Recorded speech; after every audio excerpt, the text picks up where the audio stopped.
And welcome inside the Louisiana Superdome. Delighted to have you with us. Rice and Troy on the football field head-to-head for the first time ever, and it's hard to find two teams, two fan bases, cheerleading squads with people involved in the programs happier to be in a bowl game than these two schools. Let's check in down to the field. Here's Rob Stone. Well, Sean, Joel Armstrong has done it all for Rice this season. He's caught some passes. He's blocked a punt. He even played some cornerback during practices, and here he is starting at quarterback in Rice's first bowl game since 1961, but he won't be behind center all game. The normal starter, as you mentioned, Chase Clement, he fractured his right collarbone November 18th.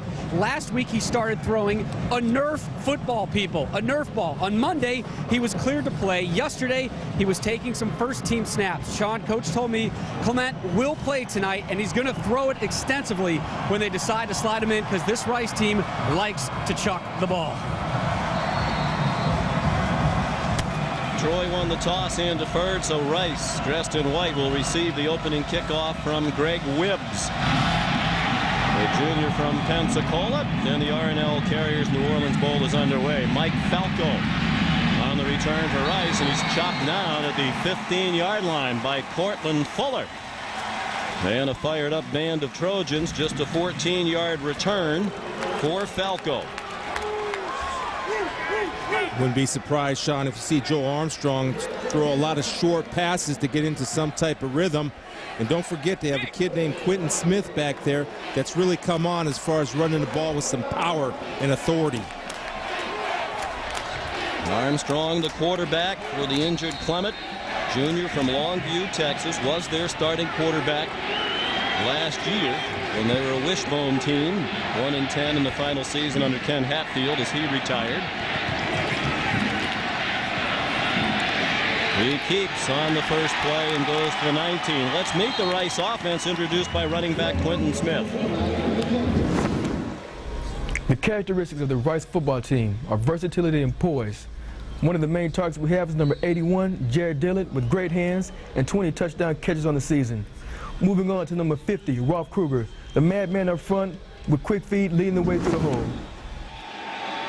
Quentin Smith, senior running back from Cedar Park, Texas, near Austin. He was a natural in front of our cameras yesterday. The pitch goes to Smith. He's in trouble behind the line and swarmed down back at the 14-yard line by Kenny Maynor. Let's meet the rest of the defense, introduced by Brandon Condren. On defense, we are known for our team speed. Up front, number 74, Frank the Tank Lloyd, smashing through the double teams. At linebacker, number 26, Marcus Richardson, known for his instincts, fellow hometown boy. And back at safety, number 28, Brandon Condren, flying around head busting.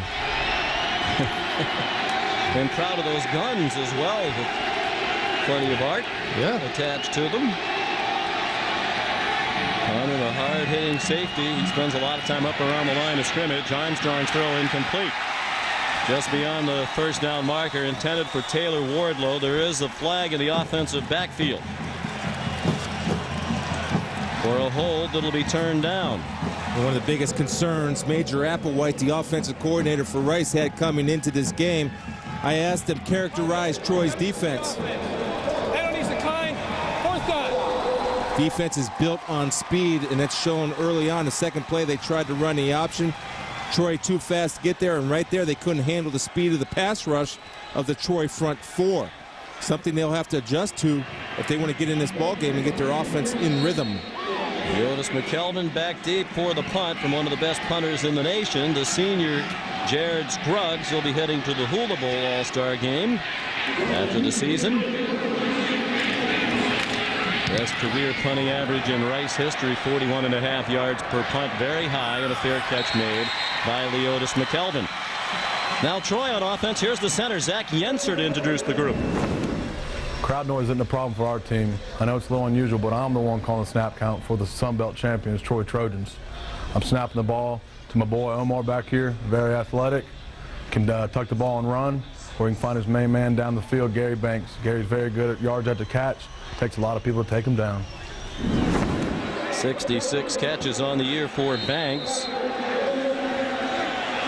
Kenny Cattouse, the lone back. Their one-back set, a spread offense. They like to throw it around. They've mixed the run in more as the season's gone along. Kenny Cattouse tackled by Brian Raines. One of the linebackers in the 3-3-5 defensive alignment. That's a new look at Rice under first-year head coach Todd Graham, a former defensive coordinator at West Virginia and Tulsa, who brought that defense along with him. Pressure on the Hogebook. They get the screen off to Cattouse, and he's close to a first down into Rice territory at the 44-yard line. Now the defense introduced by Courtney Gordon. I like being down in the trenches, putting in work with the 300-pounders and the rest of my D-line boys. Brian Raines always making me look good when I'm looking bad. One of the quickest linebackers in the conference. Watching over the whole defense, making sure we all do right. We got the old man, we call him Pops, Andre Downs. They're just short of the first down. Andre Downs, outstanding defensive back. Matter of fact, their safeties, Downs and Chad Price. Downs tonight making his 41st straight start. Since the middle of his freshman year, he's been a starter. And Price right next to him making his 42nd straight start. They are 10th and 11th all-time in tackles at Rice. And we spoke with Andre yesterday. He said, we don't even talk to each other most of the time. We just look at each other and we know what the other one is thinking and is going to do. It's a luxury that they had when they came to switch to the 3-3-5. Paul Randolph, when you have two safeties that can help line people up, it makes it easier to transition to a new scheme. Third down and inches, and even with this down in distance, they go out of the shotgun. They're in the shotgun about 95% of the time. They're no huddle 99% of the time.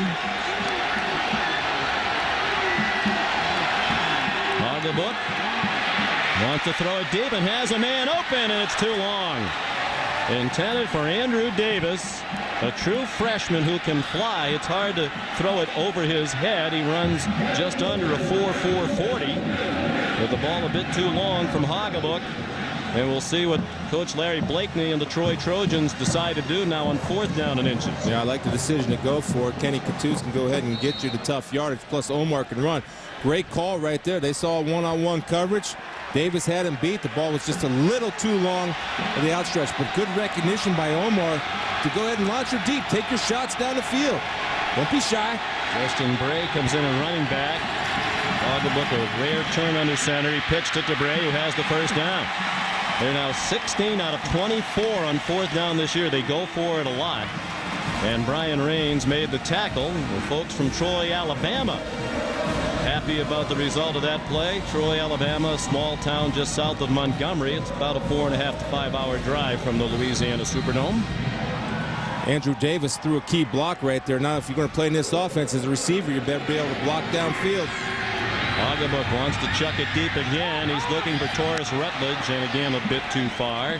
Andrew Sendejo and Bensel Smith covering. Sendejo nearest Taurus Rutledge. Sendejo, a true freshman. The defensive coordinator Paul Randolph said he showed up this summer. He was one of our best players almost from day one, so we figured we just had to play him. Well, he plays what they call the spur position, which is that hybrid between a safety and a linebacker in the 3-3-5. He's the guy that says 5. He's the number 5 guy in the 3-3-5. Here's Zach Yenser. You heard when he was introducing the lineups. He does all the talking on the field on offense. We'll explain that as we go. Hogebook airing it out again, and it is caught but out of bounds. Brandon King had the coverage on Michael Terry, but Terry caught it across the boundary. It'll be third down and 10. Now, Tony Perkins was telling us, he's the offensive coordinator for Troy. Tony Franklin was telling us, the offensive coordinator, for Troy, was telling us that if we can't beat man-to-man coverage, we're in trouble this game. And so far, they've been able to beat man-to-man coverage.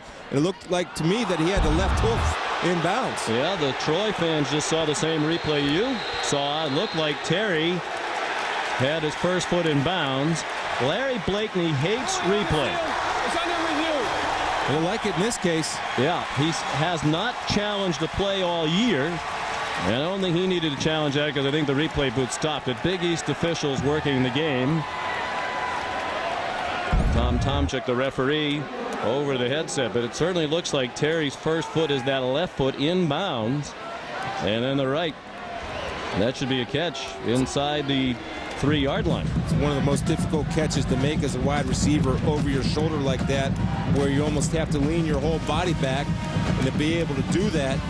But that's a catch. Keep the ball one He has foot. possession. The left foot comes down in bounds. I think Larry might be more of a fan of replay after this call gets overturned.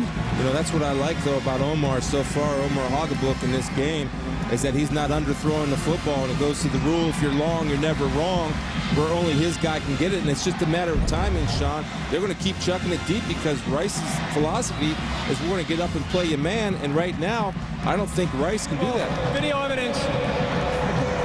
Play is ruled as a catch. The ball will be put at the 1.5-yard line. First down. A 40-yard play, and Troy will have a first and goal from near the 2-yard line for Coach Larry Blakeney in his 16th season as head coach at Troy after 14 years as an assistant at Auburn, his alma mater. Now 59 years old, the winningest coach in school history, and he's been there for a remarkable ride. When he got there, they were in Division II. He took them first to Division I AA, and now in their 6th season in Division 1A. They have not had much luck scoring on the opening drive. They only score a field goal, and that was in a loss to Arkansas State. Their only loss in the last 7 games. Cattouse down inside the 1. Tackled by a backup defensive lineman, William Wood. The Rice players half-heartedly suggesting they came up with a fumble. The officials not swayed. Cattouse, the featured back in this one-back set, the all-time leading rusher in New Jersey high school history. More than 6,700 yards in high school at Keyport. Here he comes running right. He's chopped down for a loss. Great reaction by the veteran Andre Downs. You're right, Sean. Great reaction and a good read by Andre to snake through there, avoid the blockers, and cut down Cattouse in his tracks. Again, a good job of defense as far as playing assignment football. And Andre beating the block of Davis one-on-one and throwing his body in there. I'd like to see him wrap his arms, but job well done from your veteran. Ball back at the 2. 3rd down and goal. And it's a touchdown for Omar Hogabuk. His 5th rushing touchdown of the season. And the Troy Trojans are first on the board. Well, part of Omar's game, especially when he started to flourish toward the end of the year, was making a conscious decision to run. And Tony Franklin giving him the option to run right there. It's just a quarterback sweep. And he's following Big Kirby Bodiford, the best dynamic run blocker Troy has on their offensive line, to lead the way. Greg Wibbs to attempt the extra point. He missed 3 out of 33 this year. That one right down the middle.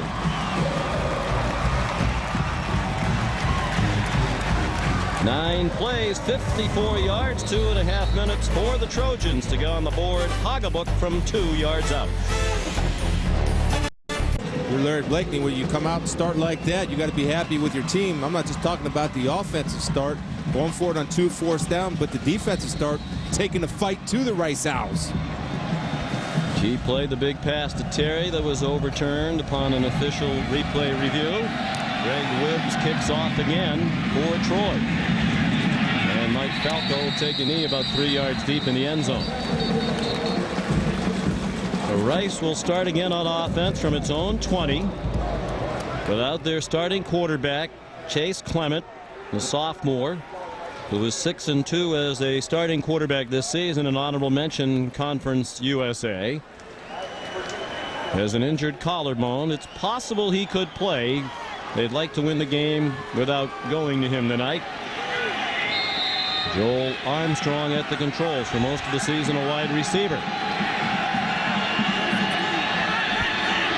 Out of the shotgun with 5 wide receivers spreading the formation. And the quick hitter is intercepted. Boris Lee inside the 5, down to the goal line, and out of bounds inside the 1. Well, two things here. Empty backs, the ball's going to come out quick. He's trying to get the ball to his number 3 or inside receiver. Boris Lee understands that. Sneaks out a little bit, just reads the eyes of quarterback. There's no look off, no anything. Watch Boris Lee will just step right in front of the pass. There's Joel Armstrong looking right at his receiver, Boris Lee, saying that's an easy one. That's too easy. Chase Clement might be warming up on the sidelines. Third interception of the season for Boris Lee, a true freshman from Homerville, Georgia.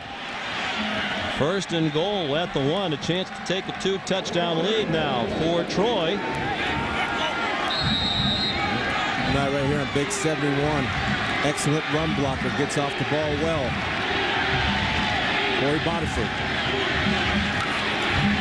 Hoggabook keeping and could not get around the corner. Ran into Brian Raines, the outstanding linebacker.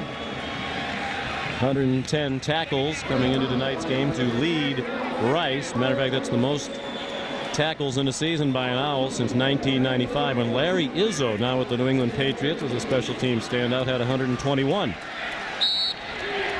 Raines has stood out so far. Again, I like the way he uses his hands, doesn't give up 1-for-1, and has the speed to chase down Omar. Hoggabook to the back of the end zone, dropped by Gary Banks.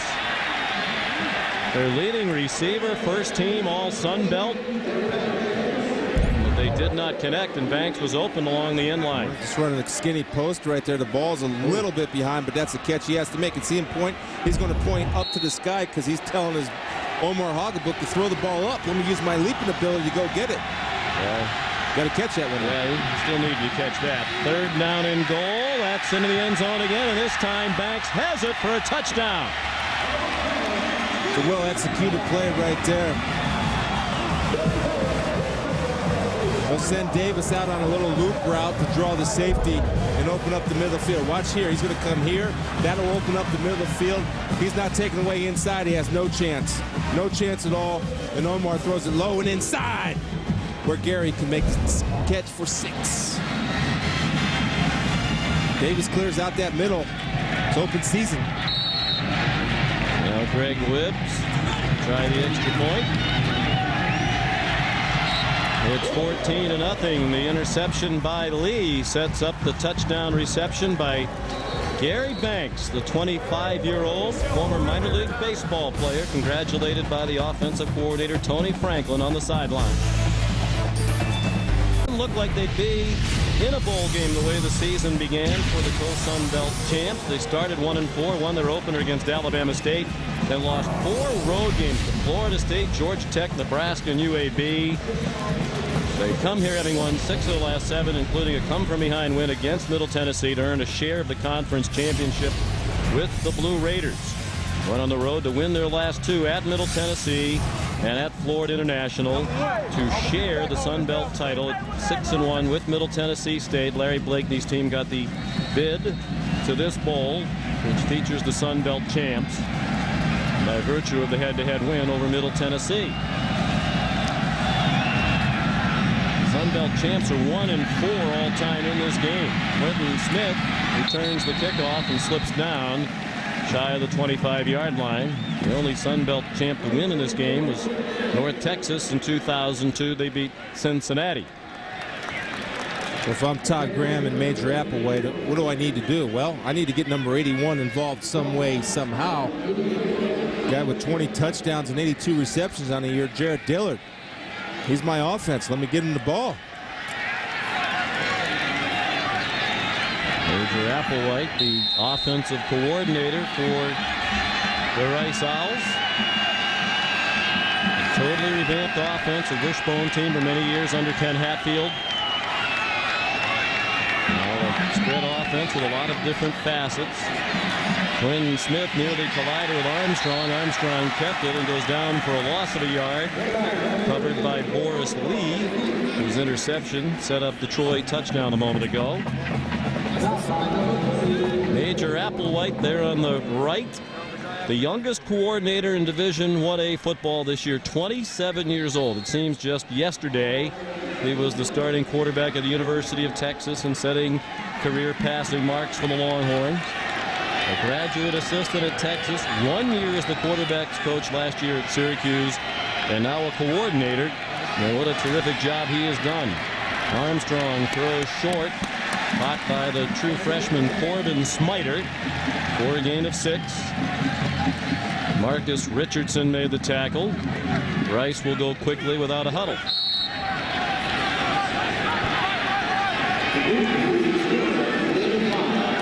Third down, and about 7 for a first down.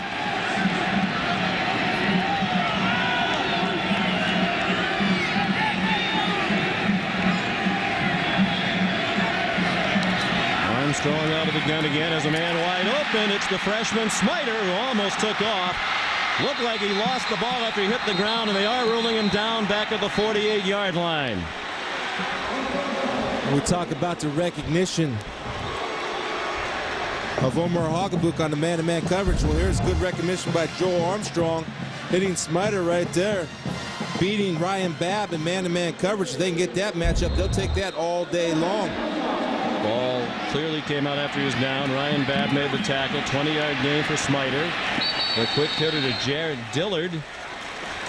Been hard to throw to him. Marcus Richardson responded quickly. When we spoke with Jared Dillard yesterday, he said typically what has happened this season in the first half, you'll see a lot of double coverage and coverage tilted in his direction. He said after we establish the other receivers and we start making big plays with the other guys, the coverage tends to loosen up on me. We'll see if that happens tonight.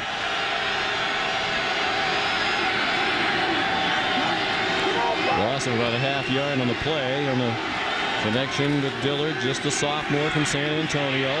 Mike Falco across the 50 to the 48, and here's Rob Stone. Well, you guys said during their last drive, hey, maybe it's time for Chase Clement to start warming up. Well, he's got the head on backwards, helmet nowhere in sight, doesn't even have a headset on, and he has thrown nothing since this game kicked off, so he is nowhere near being loose right now. There's a long way to go, a little early perhaps to push the panic button and put him in the ball game. They think Armstrong is capable. He's done most of the work in practice preparing for this game. They've done a lot of short passing games with Joe Armstrong just to get his rhythm and timing down, give him some confidence. Let it rip. Now he's throwing one deep and looking for Dillard, and he has it. Took it away from Leotis McKelvin. And Chris, you talked about at the top of the telecast the comparison Coach Graham made to Larry Fitzgerald because of Dillard's great ability to go in the air and get the ball when it looks like he has no chance, and no better example of that other than this play. Well, I don't know what to tell Leotis because he does a great job, but you see the strength of Dillard as far as a receiver, and remember he has a 46-inch vertical to go up and get it like he did. Great hitter to Dillard again. He's chopped down behind the line of scrimmage back at the 13 by Elbert Mack, cornerback. Dillard's a little guy. I mean, they list him at 5'11", 175.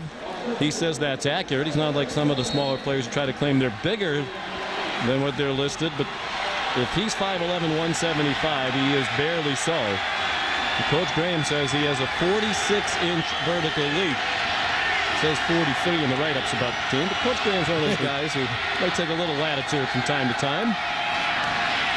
Harmlessly so. Armstrong keeps. And he's tackled by the freshman Boris Lee at the 11-yard line. It'll be third down. They need to get near the 1 for a first down. Well, again, with Armstrong in the ball game, and also with Clement when he's in there, they do have the ability to run the option. It's a nice open field tackle by Boris Lee, who's made a lot of nice plays from his middle linebacker for a true freshman, reading this offense and making things happen. And Smith, the running back to the right of Armstrong. Third down and 10 from the 11. Rice on the move, trailing 14-0. Armstrong flushed. Now gets rid of it to the corner of the end zone, and it is caught for a touchdown by Mike Falco. A huge drive by Rice. Why? Because they did it mostly through the air with Joel Armstrong, who started out slow. This is a great throw. Buy time with his feet, throwing it outside, and Falco showing great field presence, being able to drag not 1 foot, but 2 feet the corner of the end zone. Well, the officials are going to review this one apparently too. Falco saying, why? I caught it.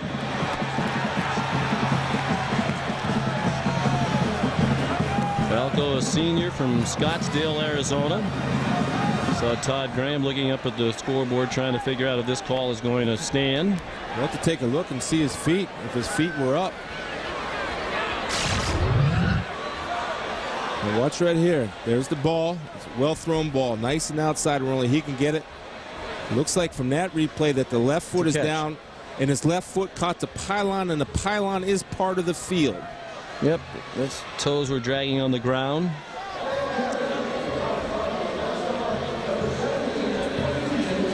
Again, there's the left foot right there. Yep, got the ball. His toes were dragging along the ground.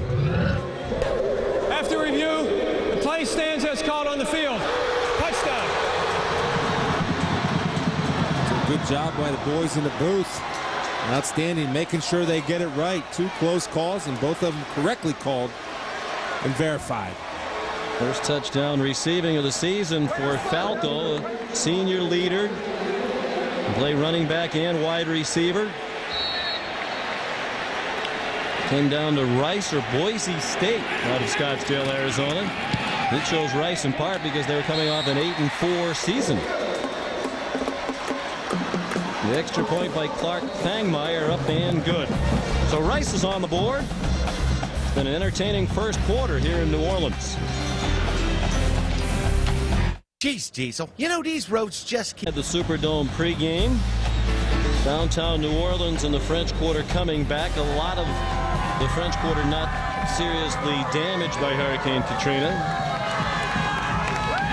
And just 5-minute drive from here, still total devastation in parts of this city. These two teams both took devastation tours of New Orleans and were shocked by what they saw 15 and 16 months later, and so little done to help so many people who need it so much. Luke Juiced with a very short kickoff down to the 11 of Leotis McKelvin. A very dangerous return man, and he battles his way out to the 34-yard line, tackled by Brandon King. Here's a look at the tour buses both teams made the bus ride through the lower 9th Ward, and as you can see out those windows, friends, and Rob Stone and I took this tour today, it is absolutely staggering. The pictures do not give you the magnitude of the devastation. It stretches for mile after mile after mile. So much money, Chris, earmarked for this city.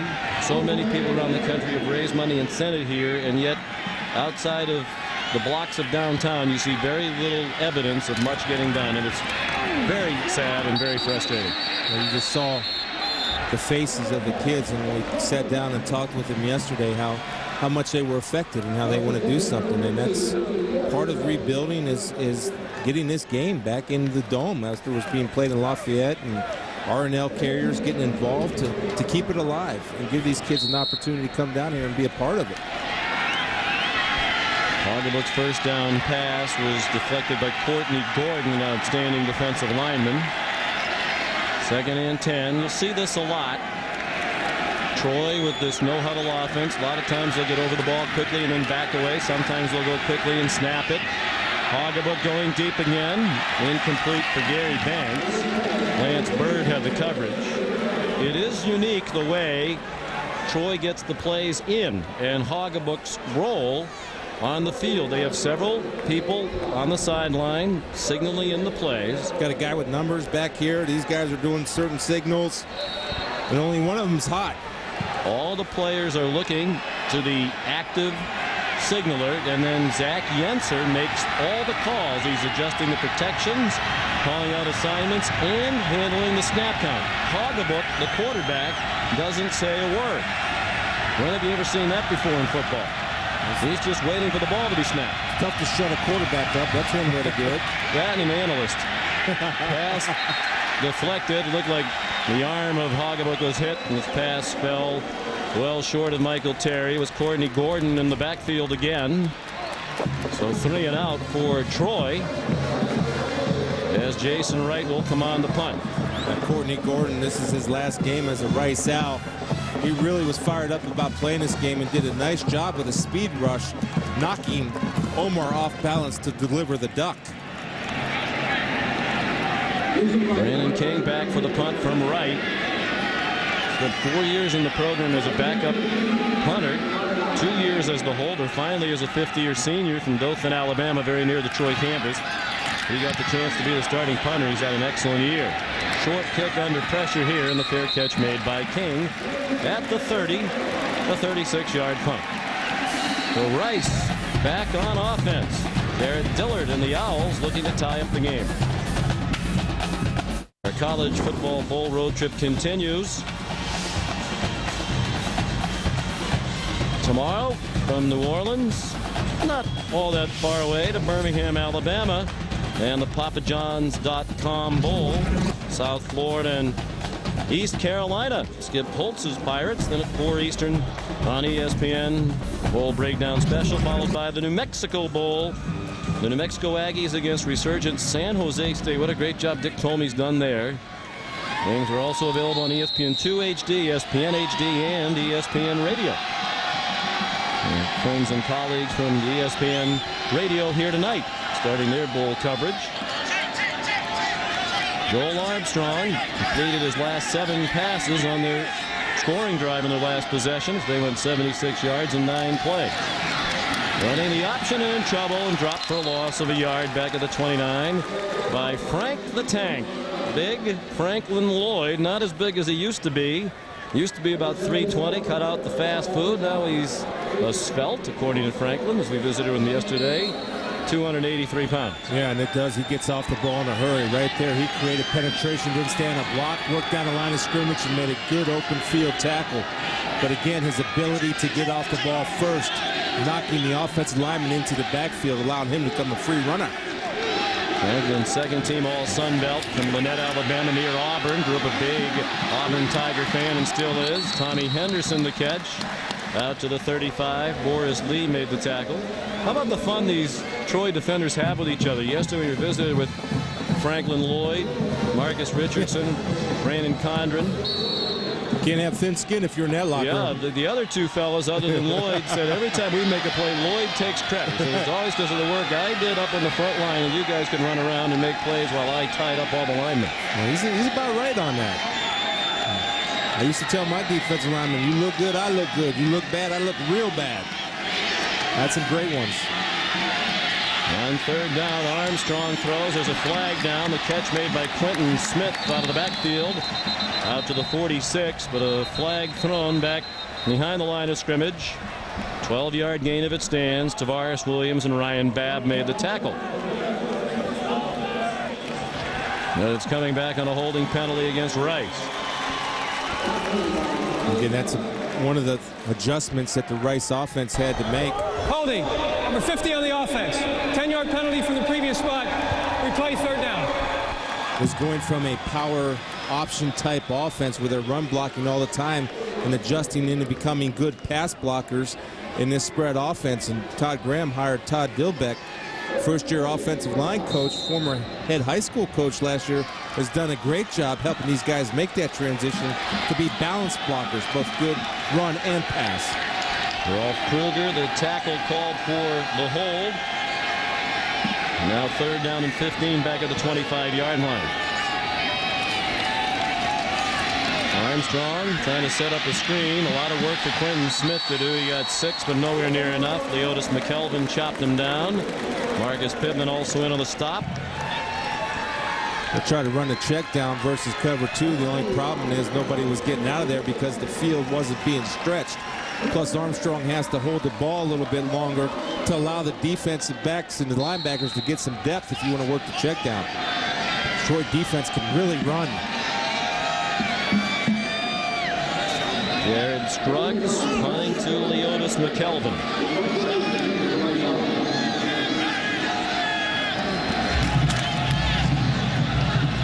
High and wobbly and short. Takes a good bounce for the Owls. Landed at the 40, rolled about 7 yards. Here's Rob Stone. Hey, Sean, how many times you got the cell phone call, right, and you look at the number and go, I don't know where's this coming from, I don't know who it is, and you hand it off to somebody else and say, hey, you answer it. Well, that's kind of how Omar Hoggabook was recruited here at Troy. His offensive coordinator, Tony Franklin, gave him a call. He looked at the phone, didn't recognize it, handed it off to his buddy, Ransford Jones. Yes, Ransford Jones getting some love here on ESPN2. Coach started giving him the sales pitch. Ransford said, Coach, hold on, I got to give it back to Omar. So Coach started up again and said, Omar, you want to pass for 4,000 yards? We're your school. You can play close to home. Mom can see you every time. Reason number 812, I love caller ID. Movement before the snap. False start. Number 4 in the offense. Taurus Rutledge. 5-yard penalty. Remains first down. The Omar Hoggabook was in junior college at Dodge City in Kansas last year, an excellent program. He had taken a visit to Marshall, looked like he was going to go to Marshall, and Tony Franklin was hired in the offseason by Troy. Brought his wide open pass attack. Tony said, I need a quarterback to play my system. Here's Kenny Cattouse. He identified Hoggabook, started the recruiting process. When he called, Omar was back home in South Florida. Omar didn't recognize the number, as Rob said, so he handed the phone to his buddy Ransford Jones. And Tony Franklin introduced himself and said, well, tell your friend he wants to throw for 4,000 yards, win a lot of games, come to us. Don't go to Marshall. Tony knew Marshall and other good quarterbacks that would like to play ahead of Hoggabook. Hoggabook keeps and fights for the first down to the 44-yard line. Hoggabook wound up taking a visit, like Troy. Said he felt a little guilty, again, that phone thing. When he was at Troy on the visit, he was getting text messages from the Marshall coaches. Well, it's tough. It's tough to commit to somebody, but realize the situation at Troy was maybe better for him. Turned out to be the best phone call he never took, because it's all worked out, coming in and being Sun Belt Conference Player of the Year. Pretty good decision. Didn't quite throw for those 3,000 to 4,000 yards. Threw for 2,184. Recruiting talk, though. You should have said 5,000. He's trying to throw a long one here in the direction of Terry. It is caught by Michael Terry. No signal yet. Brandon King had the coverage. It is a touchdown for the Troy Trojans. And what they're trying to do, Sean, the excitement. There's not enough bowl games, in my opinion. Rice is trying to play man-to-man, and athletically they can't hang with Troy. Because every time they see any type of bump coverage or press coverage, it's over. They're throwing deep. It's a great throw again. I love the touch that Hoggabook puts on the ball right in the arms of the breadbasket of Terry. You gotta get out of that man, boys. It'll be a long night. 56-yard touchdown. Should point out Rice playing without Ja'Cory Shepherd, a starting cornerback, suspended for a violation of team rules. Did not even make the bowl trip here to New Orleans. He's their best cover corner and not here tonight. Terry with the big play. They're going to review it, see if he went out of bounds short of the goal line or was down short of the goal line. That looks like a touchdown. That's 6 points. And again, a great shot by our fine camera people. He's in. I'll tell you, he deserves it after that catch he made to set up the first touchdown, to come back and give him some love. And just the touchdown, he just drops it right in there. Just like Ball on the field. Touchdown.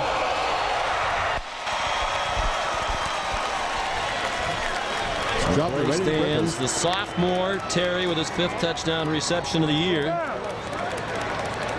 Todd Graham can't believe the way this one has started. Defense has given up 20 and soon to be 21 points if Wibbs can kick the point here in the first quarter.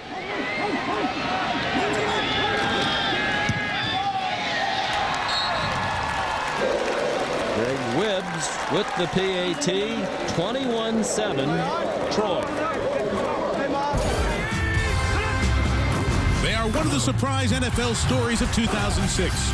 Chad Pennington and the New York Jets still in the AFC playoff chase. They visit Jason Taylor and the Miami Dolphins on Christmas night at 8:30 Eastern on ESPN's Monday Night Football. It's amazing to me the job that Eric Mangini has done with the Jets. And you look at their roster and say, well, they're rebuilding. They just can't do it. They can't do it. And here they are in the middle of the playoff hunt. Outstanding job by Eric and his staff. Michael Terry right there. Rice knew that he was their biggest deep threat. I mean, they told us over the phone, Chris, he's the biggest deep threat. Well, they've done nothing to control the biggest deep threat. Todd Graham, you mentioned the job Eric Mangini's done with the Jets. What a job he's done. 1-10 last year. A lot of people told him, don't take that Rice job. It's the place you can't win. He came in, won 7 games his first year. Co-coach of the year in Conference USA with Art Briles of Houston. They won 10 games this year. Rice finished just behind Houston in the West Division of Conference USA. Wibb's kickoff not returned by Quentin Smith. That brings us to the end of a wide open first quarter. Troy and Rice meeting for the first time ever in football. The Trojans lead 21-7 after 15 minutes. New Orleans Bowl, first year of a 3-year sponsorship agreement for R&L Carriers based out of Ohio. And on first down, Quentin Smith, and a flag thrown right where he was tackled, perhaps for a face mask. Franklin Lloyd in on the stop with Tavares Williams. And again, Frank the Tank with his penetration and quickness is able to make a play. See your target though. Stay off the mask. Against Troy. Personal foul, face mask, 74 in the defense, 15-yard penalty, first down. These are two teams not heavily penalized. Larry Blakeney says I preach turnovers, get them on defense, don't commit them on offense. Penalties, let's avoid them. And the kicking game. And that's been a nice formula for Coach Blakeney. In 16 years, 127 wins. He's one of the stalwarts now in Division 1A football. Only Joe Paterno, Bobby Bowden, and Frank Beamer have been at their current programs longer than Blakeney has been in Troy, Alabama. Jared Dillard the catch, short gain on the play. And let's get to know Jared a bit better. I'm 5'11", but when I hit the football field before every game, I'm 11'5". Take the football field like that. When I'm on the field, I'm the biggest man out there. When it comes down to the end of the games, I want the ball. Don't want to be a ball hog, but I think all champions want the ball when it comes to the close situations. He does play 11'5" with that 43 or 46-inch vertical, depending on who you believe. 10 completions in a row for Armstrong. Hands it off to Smith. Tough run across midfield to the 47 of Troy and a first down. Tackled by Tavares Williams, a 14-yard rumble by the 5th-year senior. That's the guy they have to get involved in their offense, and really kind of started out slow. He was challenged by the coaching staff at halftime of the Central Florida game. Runs with some authority. Right there, he answered the challenge. He hit it up in there nicely and ran with authority.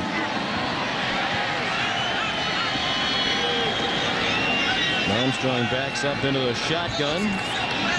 Like Troy, they do some work at signaling from the sideline after most of the players are over the ball. Armstrong wants to throw a deep one, and it is incomplete. Looking again for Dillard.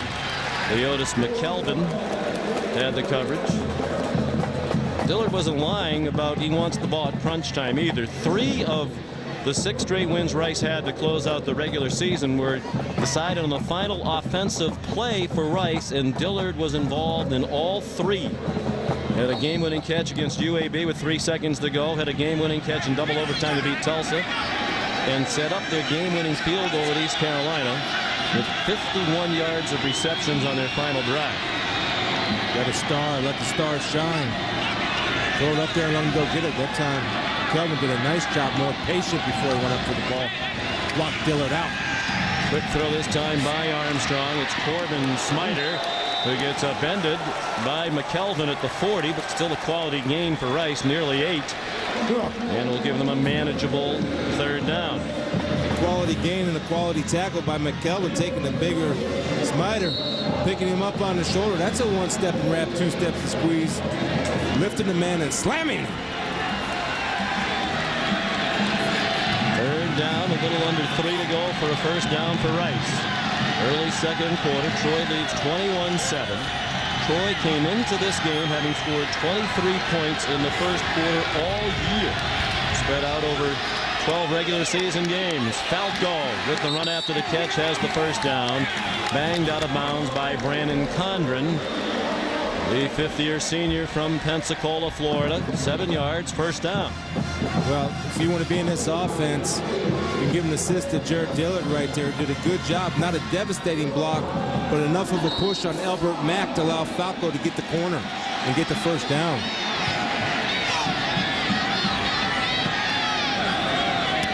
Jim Armstrong credit for most of this year, a wide receiver.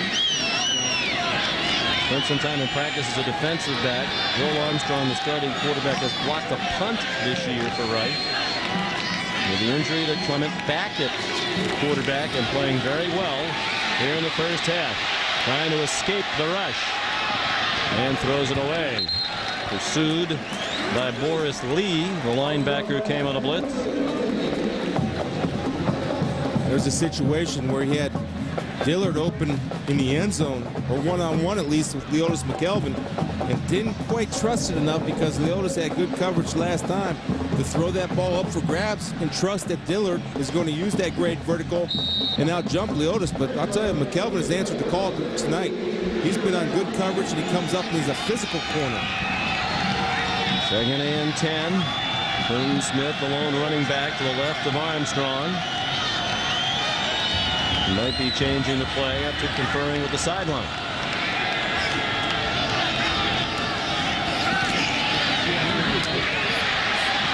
Smiter again, and he gets walloped again. Leotis McKelvin there. Brandon Condren. Well, he said when he introduced the defense, he was coming to wallop some people, and he has. He hit him low, and Leotis came high. Take a look. This is good recognition. They had a zone blitz on. He goes to the weakness of the zone blitz right away. You see Brandon coming low. Leotis coming high. Condren from Pensacola, Florida, about 2.5 hours from Troy.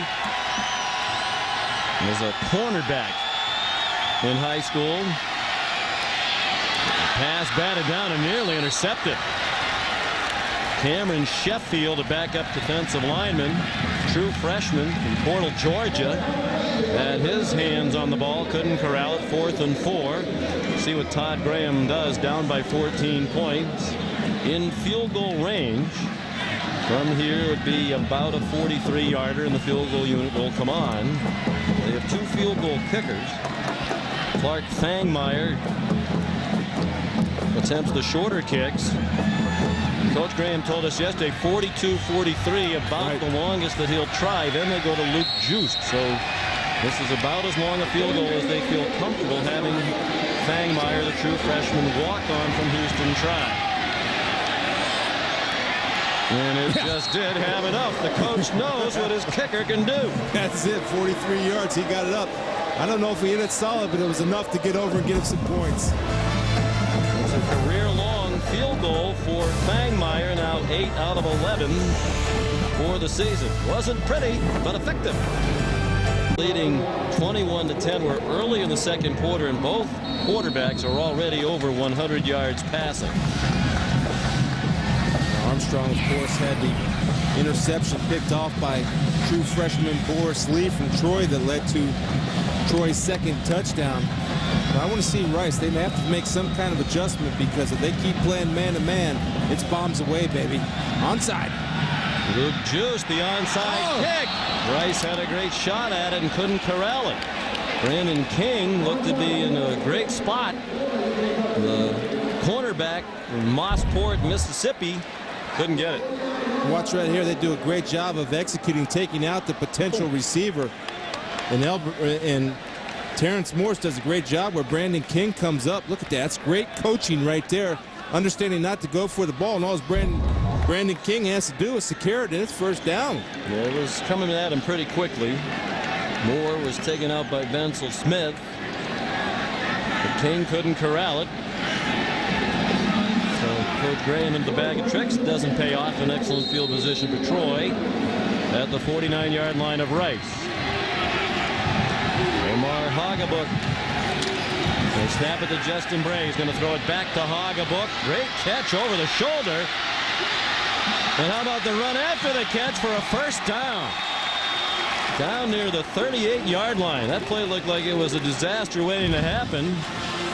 Hoggebuk rescued it with a great over-the-shoulder catch from Bray, and then the nifty run after the catch. It's a nice job by Brian Raines running. He'll run something down, but the strength of Hoggebuk. We looked at him yesterday, Sean. He looks like a linebacker, powerfully built, upper and lower body, and showed what he can do with his feet. 6'2", 220 is Hoggebuk. Inside handoff to Kenny Cattouse. Driven back by Brian Raines, among others, at the 34-yard line. Nice job by Hoggebuk adjusting onto that football, too. That was a decent pass by Justin Bray, but Hoggebuk showing, hey, if I can catch it, all my receivers ought to be able to make that kind of catch. And so far they have for him tonight. Hoggebuk chose Troy Park because his family could drive from South Florida. It's an 8-hour drive to the Troy home games. His pass dropped by Taurus Rutledge. His family made the home games all year, and they've made about a 15-hour drive here to New Orleans to watch Omar. How about Rice? One of the smallest schools in major college athletics, under 3,000 undergraduates, and yet they sold all 6,800 of their tickets. They only have 40,000 living alumni worldwide. Well, it's just a testament to what Coach Graham has done and sell some excitement into the football. They were showing press man-to-man coverage. And right here, if they stay in it, that ball's going deep, I promise you. Hoggebuk steps up, has a lot of room to run, and he can run. Look at him go inside the 15, chased out of bounds by Andrew Sendejo. The Troy coaches told us they were led to believe by the junior college coaches at Dodge City that Omar ran about a 4.6 40, but he's done a lot of work in the program at Troy with their strength and conditioning people, and he's now closer to 4.4 in the 40 at 220. And it shows right there. And anytime you play man coverage and there's an opening like that, he's taught to tuck it and run because all the defenders' backs are turned. They don't even know he's running. Speed like that. Big play. He rushed for over 100 yards in their last game at Florida International, which they needed to win to get to the New Orleans Bowl. He runs powerfully again inside the 5. Banged down by Terrence Garment, a true freshman linebacker from Tyler, Texas, a gain of 8. Again, this is what Rice is doing. They're continually trying to play man-to-man. And if it's not throwing the ball deep, you have a power back. No, that's right. I said it right. The power back, quarterback, Omar Hoggebuk, not looking to slide. He's looking to knock people over.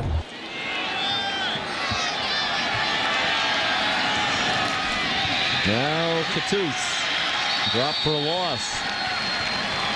Chad Price, the veteran safety, making his 42nd straight start. Senior from Bay City, Texas. Honorable mention All-Conference USA this season. Made the play.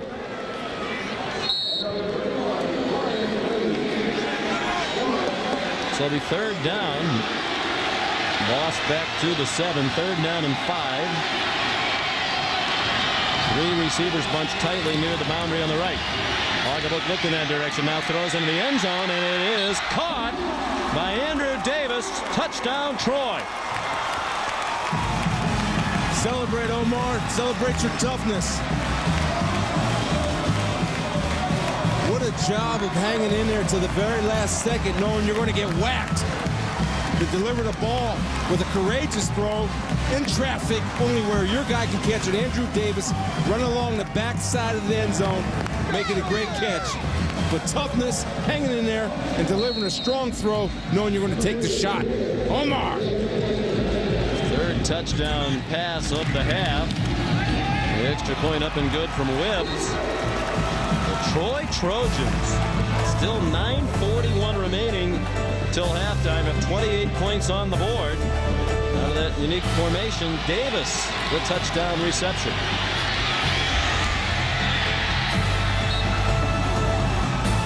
How did it work? Sun Belt champ has won only one of the previous 5 New Orleans Bowls. Touchdown by Andrew Davis has the Troy Trojans champions of the Sun Belt, leading Rice 28-10. Still a long way to go till halftime. Sean McDonough with Chris Spielman and Rob Stone. Greg Wibbs kicks off. Down to Mike Falco at the 6.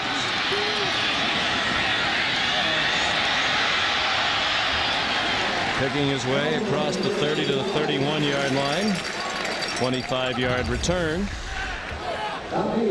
Troy Trojans from Troy, Alabama, a town of about 13,000, 48 miles south of Montgomery. Total enrollment is 28,000, but on the main campus in Troy, about 5,700 students. They have campuses throughout Alabama and around the world, many on military installations. They have programs. They have a relationship with China. They have sent a lot of students from China to Troy to study. They were Troy State until 2 years ago, dropped the state because they really have expanded their horizons well beyond Alabama. They have a 1-2-1 program of Chinese students. Joel Armstrong runs and has a first down. Students study in China in a Troy program for a year, then come to Troy for 2 years, and then go back to China for their final year of study. It's really a very interesting university under Chancellor Dr. Jack Hawkins Jr.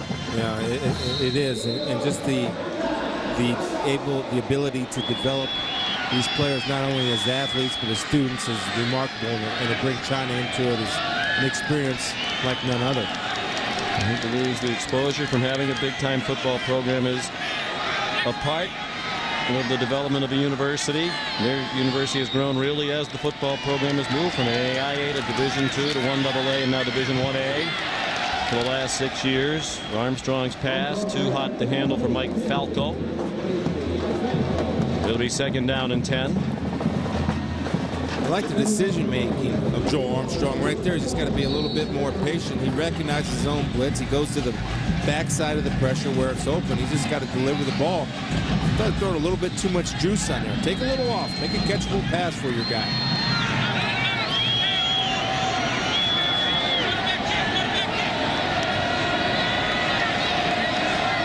Sean, you and I were talking, and I look for Rice to start getting the running game involved in their offense a little bit, just off balance.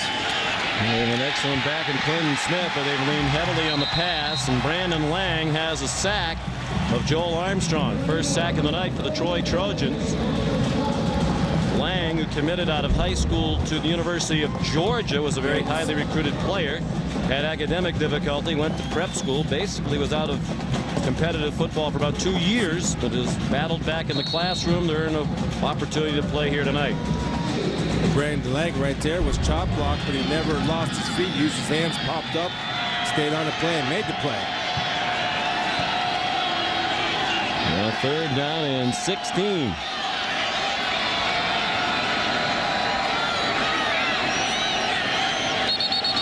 Troy coming on a blitz. Well, there's a whistle and flags before the snap. Prior to snap, false start. Number 50 on the offense. 5-yard penalty from the previous spot. Still third down.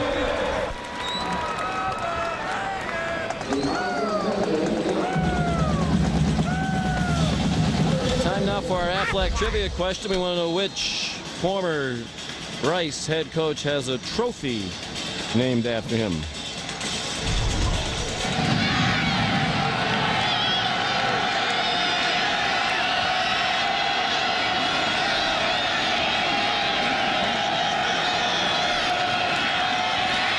And third down and long, a little dump off for Clinton Smith to the 40, and that's all well shy of the first down by about 13 yards. 8-yard pickup. Tavares Williams made the tackle. Help from Steve McClendon. This is where your stud punter has to give your defense a chance. They've been on the field a lot. The offense basically gets a 3 and out. You need to put yourself up in good field position to give your defense some confidence when they take the field.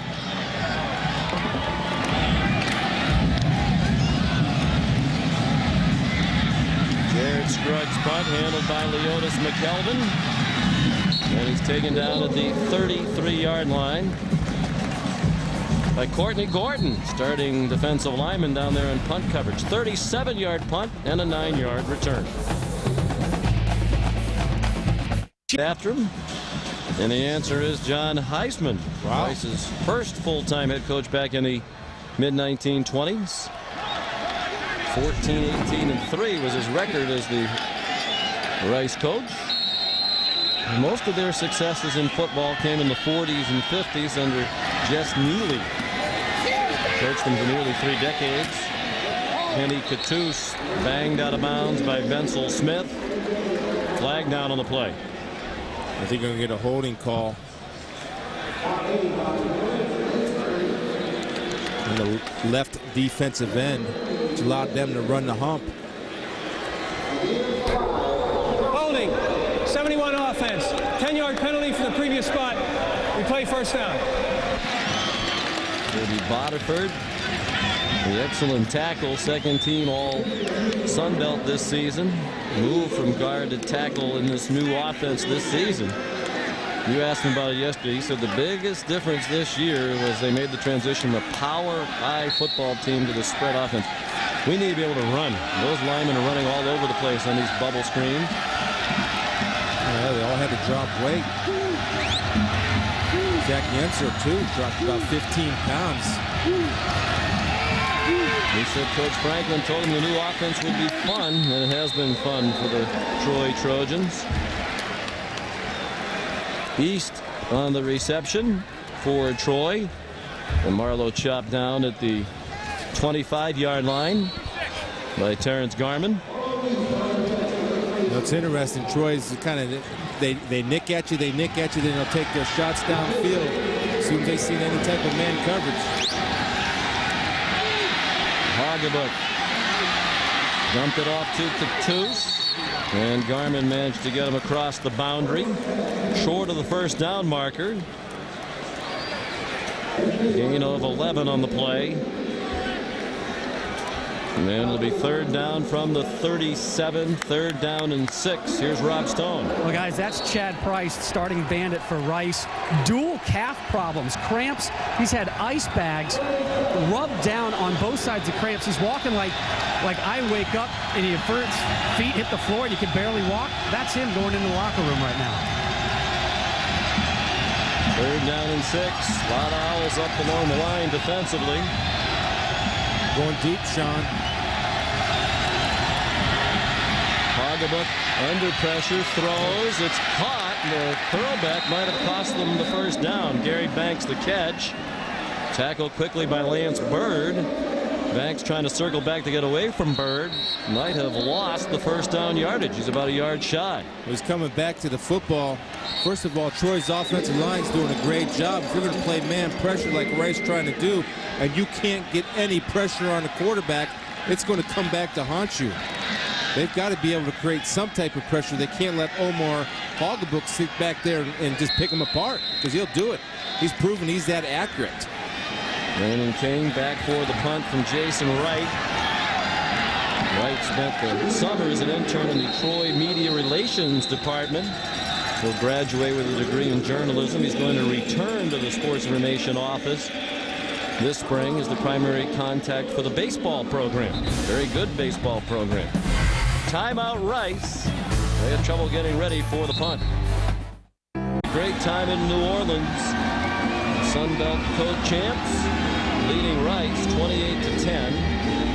After a Rice timeout, Jason Wright will punt. With one punt blocked all year. That was in the regular season finale at Florida International when one of the 3 men in that shield had shoulder pad problems, came out of the game. His backup went in and whiffed on a block. Good punt by Wright. King taken down almost immediately at the 18-yard line. Good coverage by Henry Chubb. I don't know about you, Chris, but I'm surprised. I thought this would be a very competitive game, and it might be, but I think the extent to which Troy has opened up the lead has surprised most folks. Well, I think the speed of Troy is what surprised Rice. And anytime Rice is trying to play any type of man coverage, Omar sits back there and throws deep to his wide receivers, and they're all beating man coverage.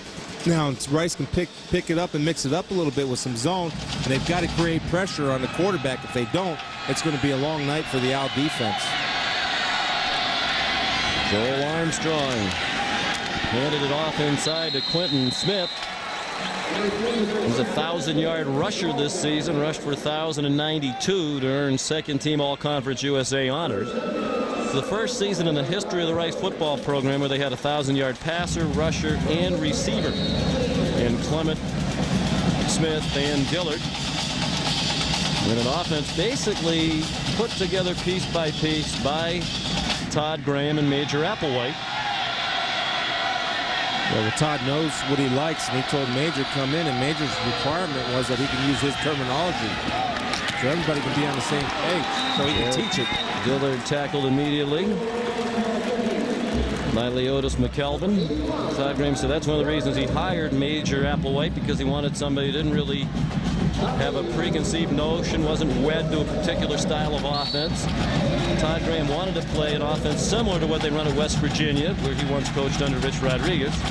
He and Major Applewhite sat down, put elements of that in, but also parts of what Major was comfortable with from his past. A lot of the quarterback runs from University of Texas that Vince Young used, some of the West Coast offense that Major coached at Syracuse for 1 year, and some of the option and wishbone game they had run at Rice in the past. Boris Lee deflected the pass, intended for Jared Dillard, and Rice will have to punt again with 3.5 to go till halftime. I've been impressed with middle linebacker Boris Lee as a true freshman.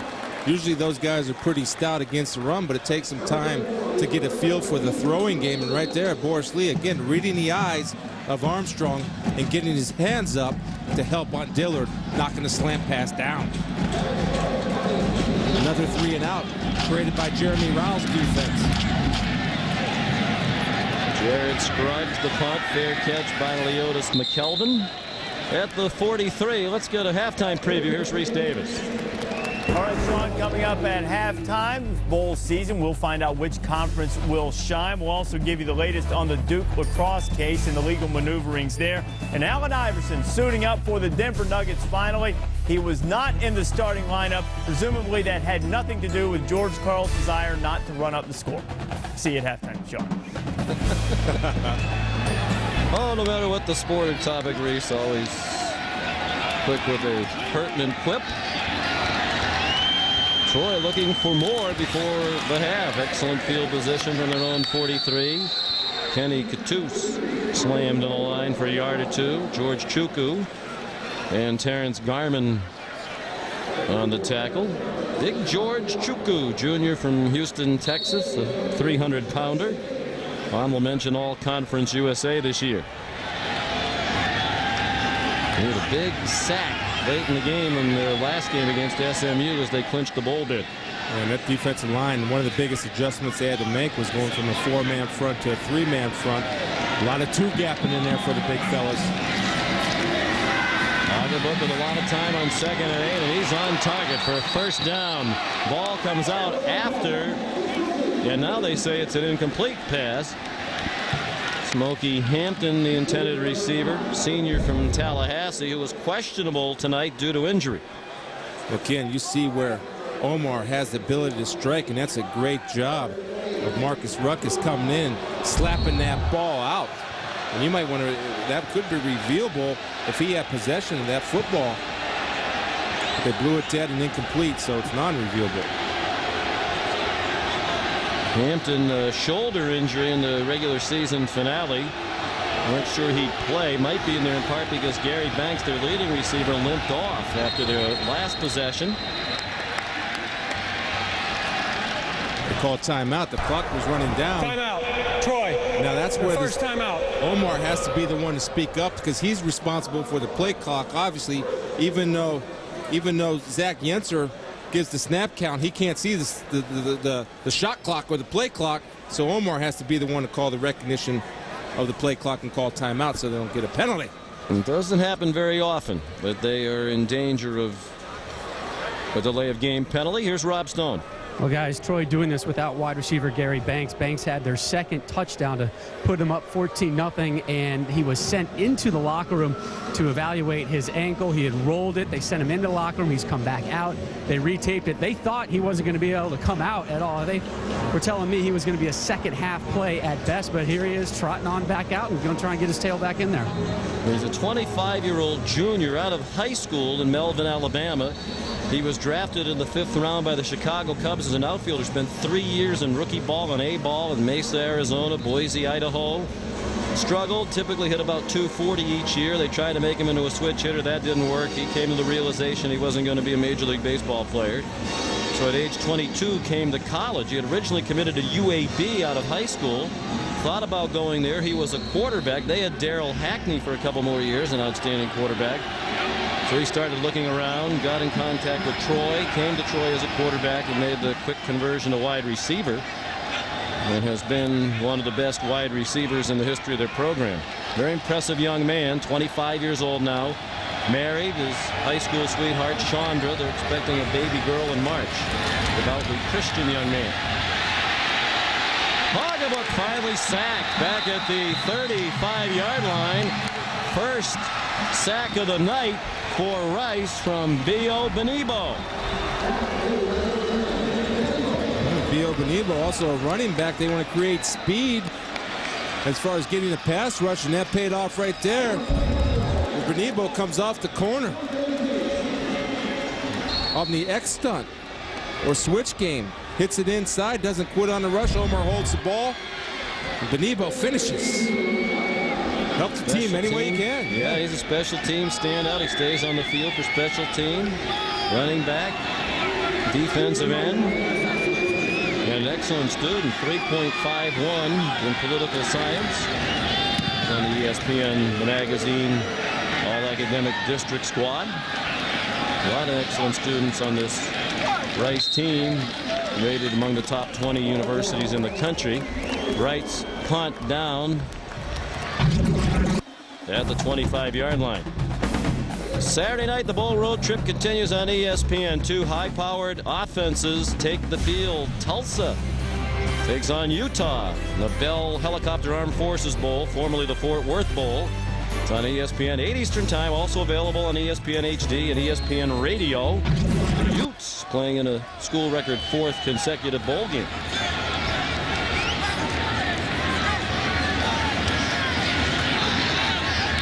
On 1st and 10, Armstrong dumped it short for Quentin Smith. Time a factor now, and approaching a minute left in the half. They're at their own 29-yard line after a gain of 5. Rice and Troy here in the R&L Carriers New Orleans Bowl. Hard to find a matchup with two shorter names of the schools that don't involve abbreviations. I'm fascinated by... I think we set the record. You're our expert on 4-letter words, but Rice and Troy, both 4 letters. Flags fly. My goodness, flags everywhere. Even some batons thrown in the line of sight as we look down at Jared Dillard being covered by Leotis McKelvin. That's going to be interference, and Leotis really didn't need to interfere. He had such great position on Dillard, but he got a little sloppy. All he has to do is trust his training. Keep your hands off of him. Pass interference. 34 defense. 15 yards from the previous spot. First down. You see right here, Leotis is in good position. He didn't have to run and bump him. All you have to do is look and lean into him and keep your hands down. Great position. Just a silly mistake. Sometimes it's hard to pull those hands down when you see number 81 running at you. He's done a great job covering so far tonight, being in great position to make plays. 5 catches for 45 yards for Dillard. First wide receiver or end to be an All-American at Rice since Buddy Dialback in 1958. Blitz. Armstrong has to get rid of it. He was pursued by Boris Lee. Rice in its first bowl game since 1961 when they played in the Bluebonnet Bowl in its early stages. That's right in the city of Houston. Only one member of their traveling party, player coach. Obviously no players were alive for Rice the last time the school was in a bowl. And only one coach, the offensive line coach, Todd Dilbeck, was 10 months old. The last time Rice played in the bowl game, that's it. Armstrong out of bounds, short of the first down, into Troy territory at the 49.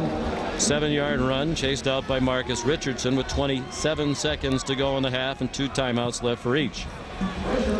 Good job by Armstrong scrambling out of bounds, lived to fight another down. And remember, that's Fangmeyer's distance is about 43 yards. They would like him to have the ability to kick it So they need to get the ball further down the field, obviously, with 27 to go. Just has a stronger leg. His career long is 53.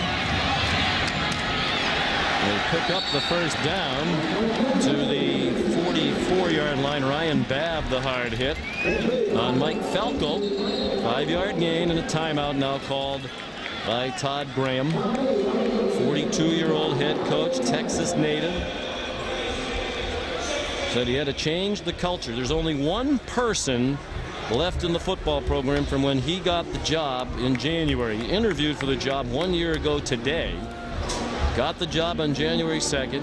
Changed everything. The uniforms, the locker rooms, the field, the scoreboard. Kept one secretary, Joyce Reynolds. He said, she's awesome, and she reminded me of my mother, so I couldn't get rid of her. But everybody else, he just felt needed to go. Not necessarily commentary on each individual, but he wanted to change the entire culture. He put the word champions all over their locker rooms and meeting rooms, and here they are in a bowl game in their first year. Well, yeah, he had to change the culture not only amongst the players, but he wanted people to be excited about Rice football again. And what a testimony it is to the job he's done to excite not only the student body, but the Rice fan base, where they sold all their tickets that were available to them for the R+L Carriers New Orleans Bowl. Rice, as we mentioned, a small school that total enrollment includes graduate students, 2,900 and change undergraduates. Haven't been a bowl since 61, haven't won one since 54. Started the year 0-4. And then lost a player tragically. Dale Lloyd died the day after they went to 0-4. He died in a Sunday workout, a light workout, with a heart problem. Movement along the offensive line. It's interesting, when they were 0-4, that's when a lot of the players we spoke with yesterday, Chris, said that's when they really started to believe. False start. 73 offense. In the program. Remains first down. Todd Graham, when they got back from Florida State, said, okay, we played a ridiculously hard schedule. Houston, UCLA, Texas, and Florida State. All our goals are still in front of us. First and foremost, the conference championship. He said, I'm so relieved I had that team meeting, because we pulled together that night, and the very next day we had to deal with the death of the freshman defensive back Dale Lloyd. Much loved young man who made a very quick positive impact with the way he played and carried himself in their program. And they're dedicating their efforts this year to him, and they've done so nobly. Armstrong with a great effort, but he cannot escape. Cameron Sheffield and Franklin Lloyd combined to finally get him down. Sean Todd also there. 3-yard loss, timeout Rice. They're out of timeouts with 9 seconds to go.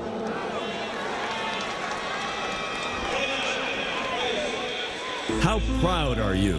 How strong are you? How imposing can you be? The best way to prove yourself is to play in a game like this. USC, Michigan. In the granddaddy of them all, the Rose Bowl game, presented by Citi, New Year's Day. It's going to be a great game. You and I will be there doing it for ESPN Radio. And the matchup is nice. I'm looking forward to the speed of that SC offense against the speed of Ron English in that Michigan defense. It's going to be a great football game that we'll be privy to calling on ESPN Radio.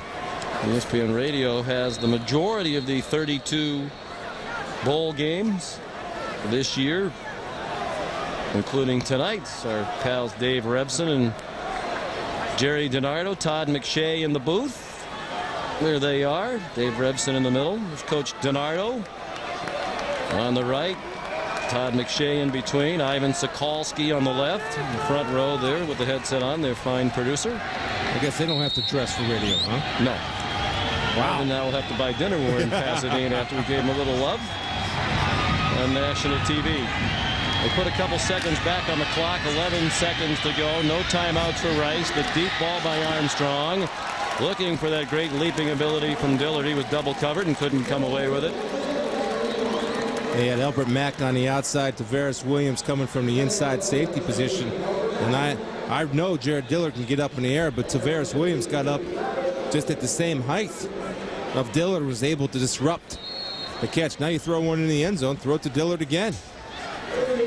Forrest Williams from Gainesville, Florida, has a 3-year-old son. He was very excited his son was going to be able to be here to see the bowl game tonight. Flag down as Armstrong runs away nearly at the line of scrimmage when he lofts one deep. It is caught. Will it stand? Dillard the catch. Slips down, but he's okay. But that flag was thrown where you'd expect a holding call, and that's what it is. Well, it's unbelievable that Rice didn't block anybody, and to me that's a mental error because you don't have a jailbreak like that unless it's a screen. And it was just a race back to Armstrong, who did a great job of avoiding the rush, and Troy got away with one back there, a mental error in the back end. Holding, 72 offense. The period will be extended for one on Tom Don.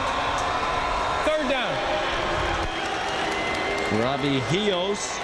Major Applewhite says he's been their best lineman this year, but called for a costly hold to junior from Pearland, Texas. Yeah, he's getting held right here, and you can see the jailbreak. They got on a me game. He's got to let it go. Trust Joel Armstrong to find a way to get it done, and he points Dillard where to go and delivers a strike. A big play taken away. 2 opportunities, one on the onside kick that they had recovered, Sean, and that play, 2 huge plays that they weren't able to capitalize on. Armstrong showed excellent arm strength on that deep ball, but it's negated. Now an on-time play to end the half. Armstrong threw from his own 29, and it is intercepted. Brandon Condren with the pick. His 2nd of the season. And that ends the half. Jared Dillard held in check. He had 5 catches, but for only 45 yards, and he and the Owls in a big hole. Here's Rob Stone. Well, Coach, how do you counter Troy's deep passing attack? Well, I mean, we just come out not ready to play and give up, a couple of big plays, and we got to settle down. We settled down and started to play a little bit of defense, and you got to stop them. We didn't stop him at all, and probably made a bad call on the onside. We knew it was there, and ball hits our hands and bounces out of bounds. But we've been behind before, and every game we've won, so we're going to go in and regroup and come out for these seniors and find a way to win. What thoughts have you given to bringing in your normal starting quarterback, Chase Clement? He's just not ready.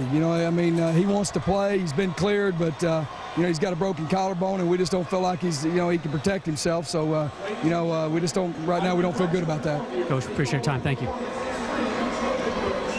They've had a lot of second-half dramatic. Who was shining most brightly in that first half? I didn't know what to expect. I saw him on film. He's good, but I didn't think he was this good. He starts out fast right here with a run, using his feet and his power at 220 pounds. He can do it. Then he throws a nice slant route to Banks, throwing it low and inside where only Banks can get it. Then, of course, the touch on the deep ball to Terry. Again, there's not a throw that Omar hasn't made tonight. And there you see him hanging in there tough and hitting Andrew Davis along the back line of the end zone. Threw for 132 and 3 touchdowns, ran for 26. He's also their leading rusher on 6 carries. Armstrong actually threw for more yards with the 2 interceptions. Hurt. There's Rob Stone. Well, guys, I literally just spoke with Omar Hoggabook. Coach told me, I said, hey, what'd you tell Omar in the locker room? He just smiled and he said, I couldn't talk to him. He was busy getting an IV. 2 IVs in the locker room for the quarterback for Troy. One of the main focuses in the locker room was defensively was on guess who? Jarrett Dillard. Hey, guys, look, he's going to get it. Be prepared. They've been doubling, as you've seen through the first half. They're going to continue that. His main theme to his guys was, hey, guys, everybody who plays college football in America right now wants to be in your shoes playing a bowl game on a national stage 30 minutes away from a bowl win. That IV situation could be serious for Hoggabook. He's had problems during the year with cramps. Has had to come out of some ball games. Said he changed the way he prepared from a diet and liquid intake standpoint. 4 games to prevent that from happening, but it is very warm in the building tonight and very humid. Albert Mack returns the kickoff from Luke Juist out near the 35-yard line, a 22-yard return. And Hoggabook has moved the ball around. Well, the thing is, Sean, he had 2 drops that would have added about 40 yards to his percentage. He should be 10 for 16 for 172 yards. Now he's 8 for 16 for 132 yards, but he's on time, he's on target. He looks like a veteran. This is his first year at Division I football, but I can see what Tony Franklin loved in him when he got him out of Dodge City. Just his awareness and his presence to do it with his arm and his legs. Outstanding. Offensive coordinator Franklin said he's a warrior and a leader. And his pass was a little bit behind Justin Bray. Well, that's on Justin Bray right there. Rice is sitting in a zone coverage. Justin Bray cannot run into the zone. Omar was trying to throw him open when he threw the ball behind him a little bit. Justin's got to sit it down in between the two defenders in that short zone area, not bring it across the field. Bray still learning offense. He moves over from defense at mid-season. He's a newcomer on this side of the ball. Kenny Cattouse dragged down by Andrew Sendejo. Cattouse averaging 70 yards per game rushing. Held in check so far tonight. 8 carries now for 15 yards. Again, this is where Omar hurt Rice in the first half. Anytime they were in man, he took off and ran it for the first down. Looks like they're in the 2-man right here. They're down in 9. 1 minute into the second half. Augenberg again doesn't have much to do. Because all the players have to look over for the play, they'll continue to repeat the signals over and over and over again in case somebody missed it.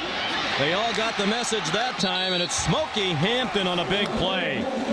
On 3rd down and 9, they convert with plenty of room to spare. 27 yards to the 37-yard line of Rice. And Hampton, who, as we mentioned in the first half, has been battling a shoulder injury, slow to get up. Well, Smokey does a good job of running a 7 route or a corner route, and he's matched up with Brian Raines. And Omar just waited for Smokey to go ahead and beat the linebacker on a deep route, and it's just pitch and catch. And here you come, Andre Downs hitting Smokey where he landed right on that shoulder. Andre Downs was helping him deep, but Andre was helping deep inside. Brian Raines got turned around. He's got to play the outside in that coverage. And Omar saw the matchup, recognized it. Wide receiver on linebacker. I'm throwing it to Smokey.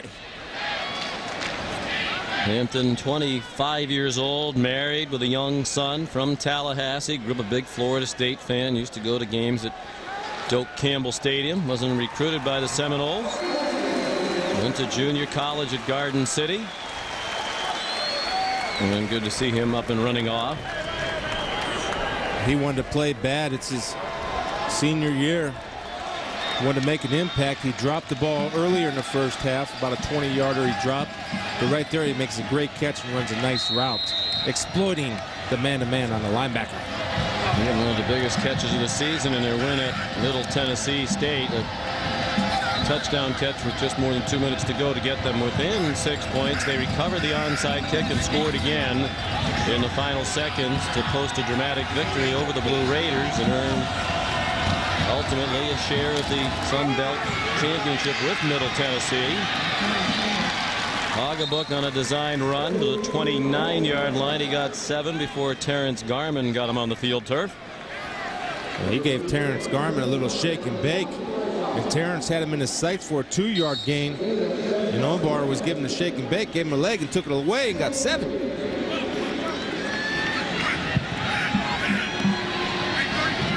Augenberg with that little stretch at the end of the run too. Still concerned about the possibility of the recurring cramps that have plagued him earlier in the season. Design run again. This time Rice not fooled. Back to the line, and that's it. Brian Raines made the tackle. Defensive coordinator Paul Randolph said Raines plays with his hair on fire. Relentless pursuit of the ball all over the field. Well, he is a good football player, and right there he's more in his comfort zone defending the run, and Omar was shooken on that play. Brian came up high and hit him high like you're supposed to, leading with his face. Shook him up a little bit. Raines just a sophomore from Missouri City, Texas. 3rd down and 3. Augenberg going toward the end zone, looking for Hampton. Battle for the ball. It is intercepted by Lance Bird. And that's how you play 2 deep coverage. It's almost a bracket coverage, knowing that you have your help outside. They try to run the corner route. Lance Bird, not to be fooled, in great position. And I love the transition from defensive back to wide receiver, where he goes up and catches the ball. Bird starting tonight because of the suspension of Ja'Cory Shepard. And the senior from Madisonville, Texas, has his first interception of the year.